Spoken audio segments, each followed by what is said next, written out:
এবং আপনি এই দলকে সহযোগিতা করে কিরণ ভাইয়ের হাতকে শক্তিশালী করার জন্য আপনার অবস্থান থেকে আপনি সচেষ্ট থেকে চেষ্টা করে যাবেন বলে আমি বিশ্বাস করি।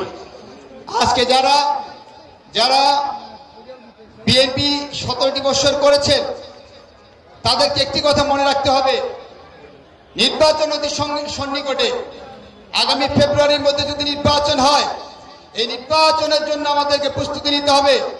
সকল দ্বিধাদ্বন্দ্ব ভুলে, সকল বাধা বিপত্তিকে বাইরে রেখে আপনাদেরকে আমাদেরকে সামনে এগিয়ে যেতে হবে।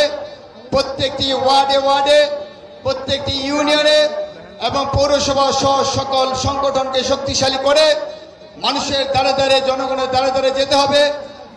জনাব শফিকুর রহমান কিরণ ভাইকে জনগণের কাতারে নিয়ে যেতে হবে এবং আমাদের কাঙ্ক্ষিত লক্ষ্য যেটা আগামী সংসদ নির্বাচনে তাকে এমপি বানাতে হবে এবং সে এমপি হওয়ার পরে তাকে মন্ত্রিত্ব দিয়ে মন্ত্রী বানিয়ে আমরা এই নড়িয়াতে তাকে অর্থাৎ শরীয়তপুরে তাকে আমরা স্বাগতম জানাবো।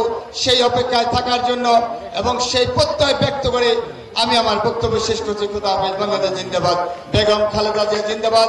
শহীদ প্রেসিডেন্ট জিয়াউর রহমান অমর হোক, অমর হোক, অমর হোক।